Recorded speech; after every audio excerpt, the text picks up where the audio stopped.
Hi అందరికీ. ఈరోజు మనం కుల్ఫీ చేయబోతున్నాం. దీనికి మనం 1/2 లీటర్ పాలు తీసుకొని మరిగించుకోవాలి. థిక్నెస్ కోసం మనం ఒక 1.5 స్పూన్ కార్న్ఫ్లోర్ తీసుకోవాలి. దీంట్లోకి ఒక చల్లటి పాలు కలపాలి.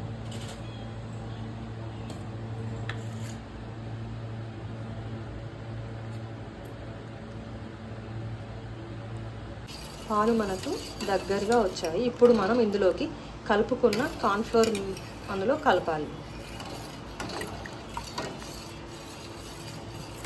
ఇప్పుడు ఇందులోకి మనం 4 టేబుల్ స్పూన్స్ షుగర్ యాడ్ చేయాలి. ఇప్పుడు మనకు పాలు అనేది కొంచెం థిక్గా తయారయ్యాయి. మీగడ వేస్తే కొంచెం టేస్ట్ బాగుంటుంది. ఇదంతా మనం ఒక సెకండ్ అట్లా గ్రైండ్ చేసుకోవాలి.